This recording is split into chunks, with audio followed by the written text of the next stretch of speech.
अब मैं ज्यादा वक्त ना लेते हुए मैं युवा प्रेसिडेंट फहद आजमी साहब मुंबई से गुजारिश करूंगा कि वो आए माइक पर और कुछ बोले। अस्सलाम वालेकुम सभी स्टूडेंट और पेरेंट्स को मेरा सलाम।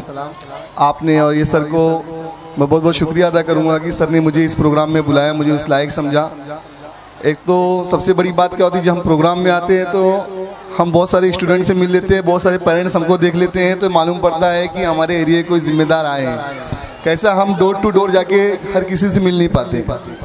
तो सर का और सर की पूरी टीम का मैं बहुत बहुत शुक्रिया अदा करता हूं कि आपने मुझे इस लायक समझा और यहाँ बुलाया, मुझे दो बात कहने का मौका दिया।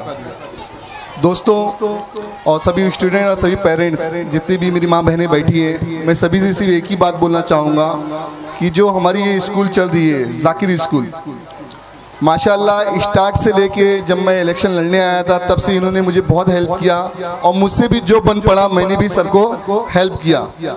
सबसे बड़ी बात हेल्प की इसलिए कि जिस इलाके में जिस किस्म की स्कूल चला रहे हैं ये बहुत बड़ी बात है।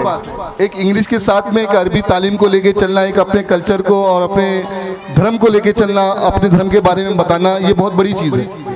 आज हम लोगों को स्कूलें बहुत बड़ी बड़ी मिल रही हैं जहाँ पे हम 500 रुपये फीस, 1000 रुपये फीस, 2-2 लाख रुपया डोनेशन देते हैं और यहाँ से बाहर निकलना पड़ता है, लेकिन वही स्कूल आज हमारे एरिया में है। मतलब ये बोलने का कि देखो स्कूल और छोटी बड़ी नहीं होती है, सबसे बड़ी चीज़ क्या होती है, पेरेंट्स की जिम्मेदारी और सर की जिम्मेदारी। तो मैं सबसे पहले मुखातिब होना चाहता हूँ पेरेंट्स से जो यहाँ बैठे हैं और कुछ यहाँ बैठे हैं। देखिए सबसे पहले हमारी जिम्मेदारी बनती है कि जब हमारा बच्चा स्कूल के बाहर जाता है और जब घर में आता है तो घर में आने के बाद उसको होमवर्क क्या मिला है, उसने क्या पढ़ के आया है, अपनी जेब में क्या लेके गया था और क्या लेकर आया है। जैसे आपने उसको 1 रुपया दिया है तो 1 रुपया उसने खर्च कहाँ किया, ये आपकी जिम्मेदारी बनती है उसे पूछने की। अगर उसने 2 रुपया लेके आया या एक आधा पेन एक्स्ट्रा लेके आ गया, एक आधा प्रकार लेके आ गया, एक पेंसिल लेके आया, शॉर्पनर लेके आ गया, तो आपका यह हक बनता है कि किसका लेके आया, कहाँ से लेके आया। क्योंकि हम लोग छोटी छोटी चीज़ों को इग्नोर करते हैं ना, वो चीज़ें बच्चे का मन बढ़ता है और बच्चे उस चीज़ को बड़ा काम करने लगते हैं। तो ये पेरेंट्स लोग की सबसे बड़ी जिम्मेदारी, मेरी माँ बहनों से मेरी अपील है, गुजारिश है, रिक्वेस्ट है कि अपने बच्चों पे सबसे पहले ध्यान दीजिए। सेकंड बात आती है जो मुझ पे बीत चुकी है, मैं भी स्कूल गया हूँ, मेरी मम्मी उर्दू तालीम की थी, उर्दू का पूरा होमवर्क में से चेक कर लेते थे अच्छे से और मैं पूरा होमवर्क करता था, लेकिन जब इंग्लिश की बात आती थी तो मैं अम्मी को बेवकूफ़ बना देता था। मेरी अम्मी समझी नहीं पाती थी, तो मैं उर्दू मीडियम से मैं खुद पढ़ा था। तो आप लोग अगर जो चीज़ समझ नहीं पा रहे हो, सर से गेट टुगेदर मिलते रहो, अपने बच्चों के बारे में पूछो, प्रिंसिपल से मिलो, क्लास टीचर से मिलो। और सर का भी ये काम है कि अगर कुछ स्टूडेंट कुछ गलत काम करता है तो सर आप लोगों को भी बुलाइए, क्योंकि हमारा जो एरिया है बहुत स्लम, 100% स्लम है। और इस एरिया में अगर हम इतनी अच्छी तालीम हासिल करें हमारे लिए बहुत फ़ख्र की बात है, बहुत बड़ी बात है। तो इस स्कूल को पूरी तरह स्टूडेंट से लेके, पेरेंट्स से लेके, इलाके से लेके मेरा भी सपोर्ट हमेशा रहेगा।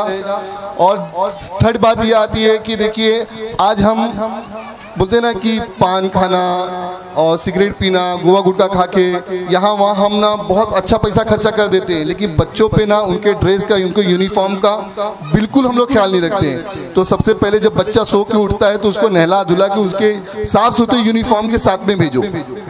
साफ सुथरे यूनिफॉर्म के साथ में भेजेंगे तो बच्चे की मेंटलिटी भी अच्छी रहती है, उसकी सोच समझ भी अच्छी रहती है। बहुत सारे बच्चों को मैं देखा हूँ सर, स्कूल में जाते साथ ही बेंच पे सो जाते हैं, स्कूल में जाते साथ ही बेंच पे सो जाते हैं, उनकी नींद पूरी नहीं होती, एक्टिवपन नहीं रहता है। तो ये सब पेरेंट्स की जिम्मेदारी बनती है।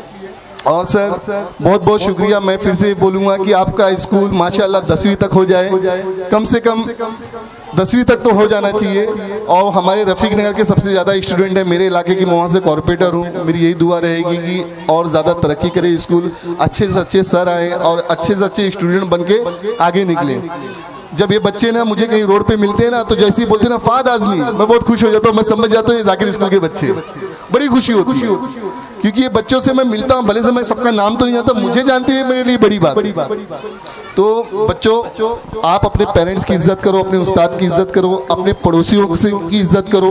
और दूसरी बात एक चीज बता रहा हूँ कि आप अपने मोहल्ले में रहते हो, अगर कोई भी बच्चा कोई गलत काम करता है तो अपने पेरेंट्स को बताने का, अपने पेरेंट्स को फर्स्ट बताना कि मम्मी इसने ऐसा बोला, मम्मी इसने ऐसा किया। पेरेंट्स को जरूर कंप्लेंट करने का, डरने का नहीं बेटा कभी किसी से कि सामने वाला क्या बोलेगा, मम्मी क्या बोलेंगे। और स्कूल में अगर कोई कुछ हरकत करता है, कोई गलत हरकत करता है, कोई आपको गलत चीज सिखा रहा है, कोई आपको बोल रहा है कि स्कूल की जाने एक पीरियड नहीं बैठते, कहीं बाहर चलते हैं, तो सर को कंप्लेंट करने का उसकी। सब लोग करेंगे ना? हाथ उठा के बोलो, सब लोग करेंगे कंप्लेंट। और सुबह उठ के कैसे हाथ धुलना है, कैसे कॉलगेट ब्रश करना है, हर चीज का ध्यान रखो, नमाज रोजे का भी ध्यान रखो बेटा। बहुत बहुत शुक्रिया, मैं ज्यादा बोलना नहीं चाहता था लेकिन बोल दिया। अस्सलाम वालेकुम सर, फिर से मैं आपकी पूरी टीम को शुक्रिया अदा करता हूं कि आप लोगों ने मुझे यहाँ पे बुलाया, बोलने का मौका दिया। Thank you so much. बहुत बहुत शुक्रिया फहद भाई, अपना कीमती वक्त हमें दिए, और इतना कीमती, इससे भी ज्यादा कीमती जो पेरेंट्स को जो तलकीन किए, जो बताए कि आपको अपने बच्चों का ख्याल रखना है, किस तरह से बच्चों को मेंटेन करके स्कूल भेजना है। ये मेरे लिए बड़ी आसानी की बात है। हाँ, जो बोले हैं कि अगर ऐसा करके भेजते हैं तो मुझे आसानी होगी, हर बच्चा ड्रेस में, जूते में, बाल बना हुआ, मुझे बहुत अच्छा लगेगा। हाँ, जो मैं भी यही चाहता था, पेरेंट्स मीटिंग में यही बोलता हूँ कि बच्चों को ड्रेस में भेजिए, शूज पहना के भेजिए, बाल बना के भेजिए। अल्लाह का शुक्र है कि अब ये बात इस स्टेज से भी आ गई।